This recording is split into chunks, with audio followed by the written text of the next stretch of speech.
మేము ఉత్సవ కమిటీ 2024 సభ్యులుగా నియమితులయ్యాము. ఇక్కడ మా కార్యాలయంలోని విధులు మరియు బాధ్యతలను మా శక్తి మేరకు ఉత్సవ కమిటీ చైర్మన్ గా ప్రమాణం చేసిన శ్రీ ఖాదర్ బాషా గారు ఇప్పుడు ఈ సభను ఉద్దేశించి మాట్లాడాల్సిందిగా కోరుతూ ఉన్నాం. శ్రీ హజరత్ బారా షహీద్ దర్గా పండుగ 2020 ఇక్కడ ఉన్న జోన్లన్నింటిలో కూడా వారి ప్రత్యేక కూడా అన్ని సౌకర్యాలు కూడా వారి సూచనలు వారి సలహాల మేరకు ఈ కమిటీ ఏర్పడింది. ఆ కమిటీ వాళ్ళందరికీ నా యొక్క శుభాకాంక్షలు.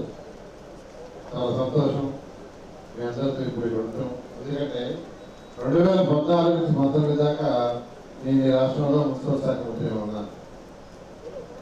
ఆ రోజు 2014లో ఫస్ట్ టైం ఈ మహారాష్ట్ర దగ్గర రొట్టెల పంటకి అరేంజ్మెంట్స్ లో ఆ రోజు అజీజ్ గారితో మాట్లాడా. అజీజ్ మేయర్. ఎందుకంటే చిన్నప్పటి నుంచి నాకు తెలుసు. ఫస్ట్ చూసినప్పుడు అక్కడ చెరువులో పురుగులు ఉండేవి. పురుగులు తెలుస్తూ ఉండేవి భయంకరంగా. సరే టాయిలెట్స్ అంటే అజీజ్ చెప్పాడు అక్కడే టాయిలెట్స్, అక్కడ లారీ క్లీన్ చేస్తుండేవాడు లారీ. అప్పుడు నేను అజీజ్తో మాట్లాడటం, ఇది ఒక పవిత్రమైన స్థలం, దీన్ని బాగా డెవలప్ చేస్తానని ఉద్దేశంతో ఆ రోజు మాట్లాడి ఫస్ట్ ఇమీడియట్ గా మొబైల్ టాయిలెట్స్ పెట్టాం. ఫస్ట్ ఇయర్ మొబైల్ టాయిలెట్స్ పెట్టింది టైం లేక. తర్వాత నెక్స్ట్ ఇయర్ పర్మనెంట్ టాయిలెట్స్ కట్టమని చెప్పాను. అజీజ్ గారు యాక్చువల్గా నెక్స్ట్ ఇయర్ టాయిలెట్స్ కట్టడం, ఒక హాల్ కట్టడం, తర్వాత ఇదంతా సిమెంట్ రోడ్ వేయడం, తర్వాత ఘాట్. అప్పుడు ఘాట్ కూడా లేదు. ఐ థింక్ ఫస్ట్ సెకండ్ రెండింటికి లేదు ఘాట్. తర్వాత నేను గోదావరి పుష్కరాలకి కన్వీనర్ని. అక్కడ దాదాపు 5.7 కిలోమీటర్లు ఘాట్ కట్టాం. 5.7 కిలోమీటర్లు గోదావరి పుష్కరాలు. అప్పుడు నేను అజీస్తాను ఇక్కడ కూడా మంచి ఘాట్ కడతాను, డిజైన్ చేయమంటే ఆయన డిజైన్ చేశారు. ఆ ఘాట్ కట్టడం జరిగింది. తర్వాత ట్రీ ప్లాంటేషన్స్ అన్ని చక్కగా చేశారు. ఈ విధంగా ఇక్కడ ఒక మంచి ప్రేయర్ హాల్ కట్టాలని ప్లాన్ చేశారు. ఆ ప్రేయర్ హాల్ ఆ రోజు శాంక్షన్ చేశాం.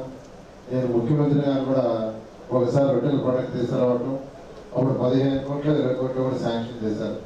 ఇలా ఇక్కడ అవన్నీ చేయటం వల్ల 2014కి రొట్టెల పండుగ ఇక్కడికి వచ్చిన వాడు 4 లక్షల మంది. 2014 ఇక్కడ రొట్టెల పండుగ వచ్చిన వాడు 4 లక్షలు. 2019కి రొట్టెల పండుగ వచ్చింది 20 లక్షల మంది. 5 లక్షలు పెరిగారు. పెరగటానికి కారణం ఏంటంటే ఏర్పాటు చేస్తే వస్తలే. ఎందుకంటే ఆ రోజు వచ్చేవాడు అడిగాను, నేను చాలా అడిగా, మీరు పోయినసారి వచ్చారు కదా. ఎందుకంటే అందరూ పెద్దవాడు వచ్చేవాడు, పిల్లలు వచ్చేవాడు కాదు. వాళ్ళతోటే పిల్లలు వచ్చేవాడు కాదు. నేను వాడు అడిగితే మీరే వస్తున్నారు, మీ పిల్లలు రావట్లేదంటే, సార్ లాస్ట్ టైం మా పిల్లలు వచ్చారు, ఇక్కడ ఉన్న వసతులు చూసి మళ్ళీ రావట్లేదు, వాడు మా వద్దుకుంటున్నారు అని వాళ్ళు చెప్పిన తర్వాతే నేను యాక్చువల్గా ఘాట్ కావచ్చు, టాయిలెట్స్ కావచ్చు, ఇట్లా ప్రజల అభిప్రాయాలు బట్టి చేయడం జరిగింది. ఇప్పుడు అక్కడ ప్రేయర్ హాల్ ఒకటి కంప్లీట్ చేయాల్సిన అవసరం ఉంది. అయితే ఇప్పుడు ఖజానా పూర్తిగా ఖాళీ ఉంది.